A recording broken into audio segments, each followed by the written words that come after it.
Hey guys, howdy, howdy, howdy. I got just a little bit of time. Come and say how to do. I thought I was just sitting around saying, damn, I would like to be able to just talk, bam, off the top of my head. And I found it wasn't that easy to do. Well, sometimes it's hard to just be yourself, especially when you know you're so flawed, it's not so easy. But hey, you guys that are brand new to this channel, what we're doing here is we usually talk about the Bible.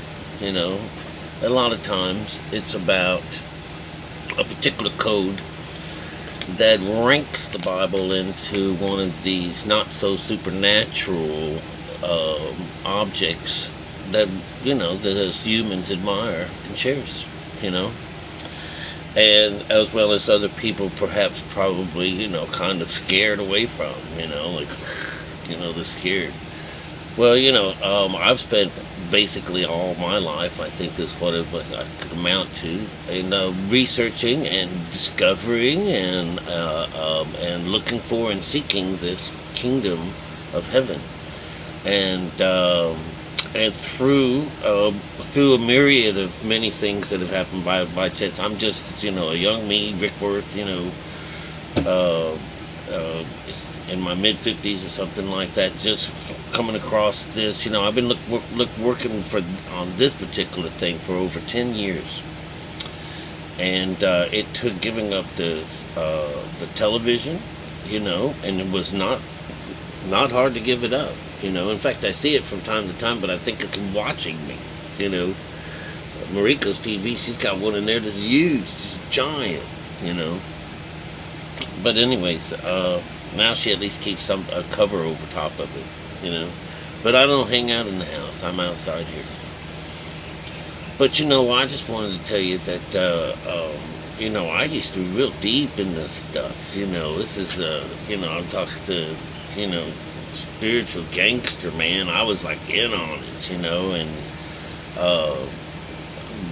and regardless of whether or not this God hated fags or not, I didn't care. I just thought that was wrong for him to dislike anybody. But I was going to wait. I'll find out on my own. But I'd still go and do what you're supposed to do. And that's where it gets to me. We do what we're supposed to do. All right. And that's what I wanted to say. That this is where where my claims are, is that the Bible is the root to all evil. They say it's money, and it probably is. Of course it is. But the Bible is, because the Bible defines all these things. And so the idea that we are mimicking this thing, is crazy now, in my mind. But at the one time, to follow what I was told to do, just do what you're told to do. And all through school and all through our lives, we are being taught something and programmed to do what we are told to do and go this direction. And everything will be fine. Wear this, pink for girls and blue for boys. And of course nowadays everything's all mixed up. Well, it was mixed up back then too. Who gave this idea? Who says that the woman is in the kitchen and that the man is out, in the field? Do you realize that that's all the Bible? The Bible did that. Did you know that in our stories, it's the female that's in the kitchen? She's the one keeping the fire. She's also the weaver, So she's the feeder. She's the one that draws the water for people, and this is all an electrical reaction to a very natural thing that happens inside our bodies. But of course, we can't deal with that. We've got to mimic it. We've got to do our best to be like that, So we make women the second phase, second citizens and stuff, make them carry all the water, make them do all the eating or all the food preparations and keep the fire going and stuff like that. Listen, that's kind of crazy. On the male side, this is the one that always goes to war, and this is the one that does the tilling of the soil and does the hunting. This is the left side of our brains. Of course, that's what it does. But, do we have to live that life too? Because, it's kind of barbaric, this animal side of our lives. And so, when you find that, you're doing what you're told to do, then you're hating people.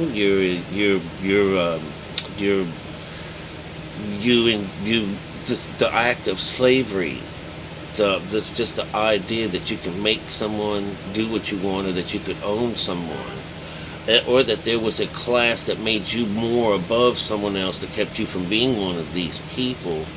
But this whole concept of slavery is brought up by the Bible. And of course, the slavery in our body is that you are the slave to God. Do what we say. I made you, and all I want you to do is to remember me. And if that act of remembrance is what we find in our Bibles today, is just sitting still and being quiet for a few minutes in the dark to try to connect this our body and minds to this consciousness, this higher consciousness within inside of us. Well, what's the problem? He said, what's the problem? That's the only law you have. You have nothing else. Just do this and you will have a great life, and the world around you will be beautiful. What else? So, the outside is very confusing. Treats women like awful people, like third world citizens. You have to hate the homosexual because they don't procreate. Where does it say in there that says that? Where does it say anything at all? Once we get in and delve into what it actually means for thou to lay with mankind, if you want to be on the outside world, is what they're talking about. This is the Bible tells you clearly that mankind's not going to save you. Only God can save you. So it offers up this inside and outside thinking, and it offers up this inside and outside kingdom in reality. You would say, well, my goodness, that means they're talking about what's outside of me, and what's on the inside is talking about what's inside of me. So then all of a sudden here comes this interesting struggle between my mind and this outside world. Is that, what are you following here, Ricky? What are you trying to mimic? This mind that the Bible is talking about is in both males and females. So there's really one of those things. There's no lesser being, the female or the male within the group. If everyone had grown up knowing all of this a long time ago, there wouldn't be these separations. We wouldn't be hating each other. There'd be a whole lot of beautiful things going on. So if people said that if we didn't have a God, if there really wasn't a God, would they invent one? Would they invent one that would cause all of this, and then eventually become the dogma of the world that destroys us in the end? They would invent something like that. Who is this? Who is they? Who is this invention? Who is in charge? It's as if years and years ago. When I would say at least like maybe 26, or maybe, no, let's not go that far, because that's just this last age. Somewhere we all woke up and found this book laying on the ground, and somebody with the wherethrough to forced it on a group of people and said, we're going to be these people. And like I've mentioned a lot of times before, it's no different than us looking up and seeing an airplane. It's time to mimic them, because that's what they're doing. They're reading it right off the top. Once we now know what gods were telling us, it says they just left this book and they said, hey, you guys, this is for the future.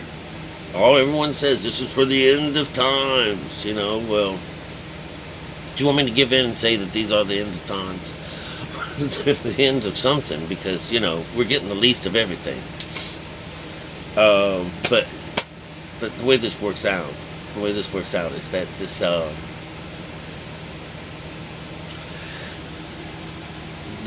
the Bible, what does it give you? It gives you the flat earth. It gives you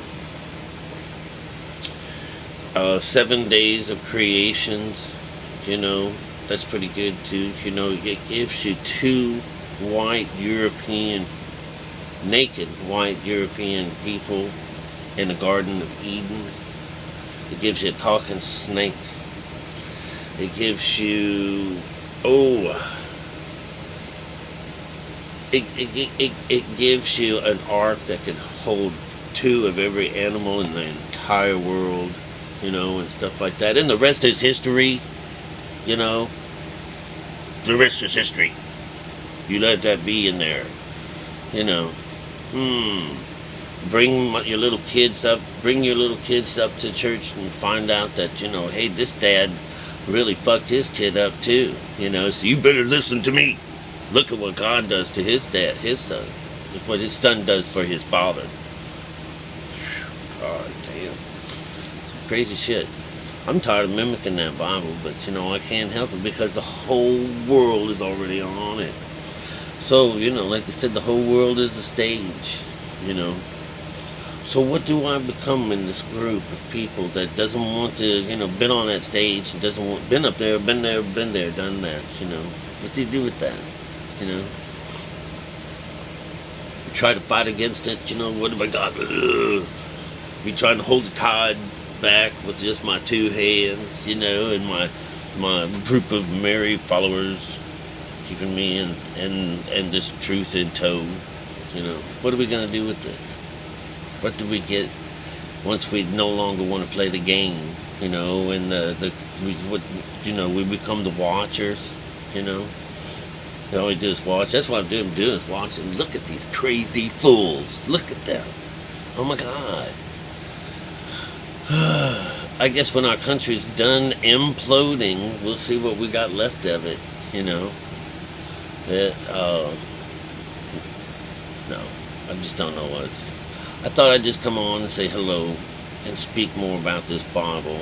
And, you know, did you enjoy or did you listen to that story that I gave you about the girl with no hands, you know?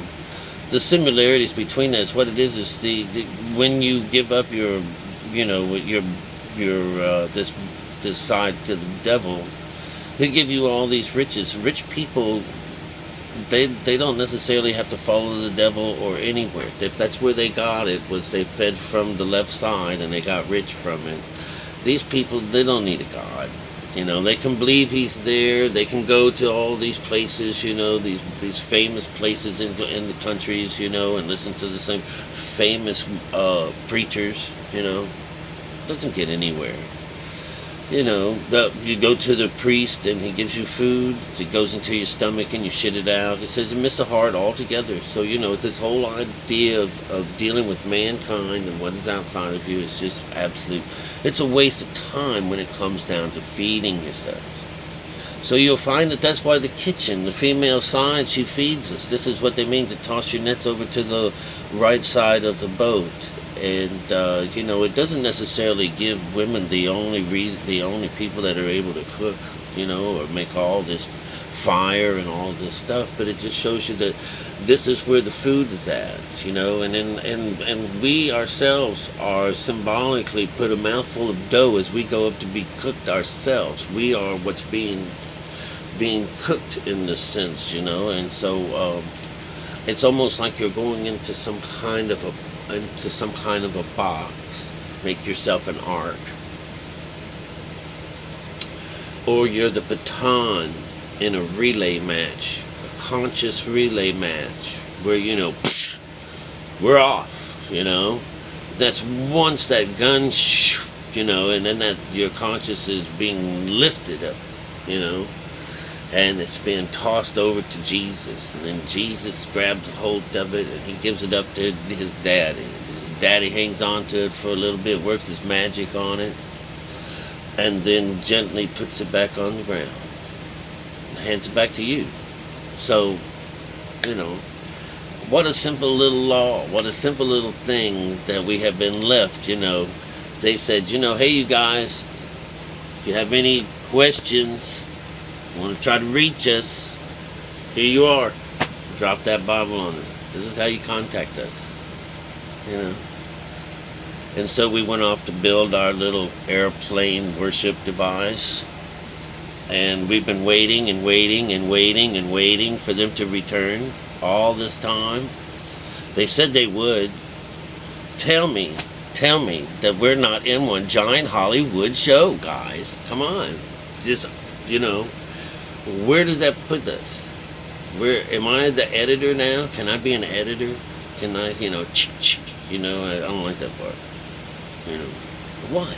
What could I be? What can I do with this knowledge that I have? Shit. Good morning, and I love y'all. It's beautiful down here in Key West. Absolutely beautiful, and the trees are blooming again, and it's only been like a week or so. It's just amazing, nature. Nature is just absolutely incredible. So, you listen, if you get a chance to, and this works for you, you get up there and you clean house. Your own house. You don't have to tell nobody about it. You don't have to tell anyone what you're doing, how you're doing. And if you wanted to boast, tell them, well, I'm just following Jesus. You do what that is. But you get up there and you clean that up. That idea of the new heaven and the new earth that opens up for you, it just makes the whole world more wonderful. And so I had to go from, I was really sad about the world and about the environment and all these things that I was waking up to. And so those are what are called earthquakes in various places. And it just, it still hurts from time to time. But this way is meant to clear that, to take that away, The truth is what they say cuts like a knife. And in these stories, it's supposed to be that sword that comes from the mouth. Talks about truth, how that sets one free. And new heaven and a new earth are promised. And so, it just means that I love life a lot more now. I did before, but, I had to go through the strife. They said, yes, these things, they have to happen. These rumors of wars and all these things and all truly must have to come before you can do it. So I guess what they're saying is that if I wanted to be a rapper, I had to go to jail first before they'll publish my first book, or whatever, my song, however that works. A rite of passage, when you finally had enough. So perhaps that Bible was thrown to us, call us when you need us, when you're ready, And all we get is like, looks like we got to kill an awful lot of animals. When is the Sabbath? But anyways, that's the way it is, you guys. Find the part that you want to be, and I think it's kind of fun, we could probably be any part in the play that we want now. That's probably the beauty of it all. I want to be at the beginning, or I want to be at the end, or I want to be that dancing girl. Remember, everything's happening nowadays. Everything's screwed up, I'm probably going to have to stop saying ladies and gentlemen,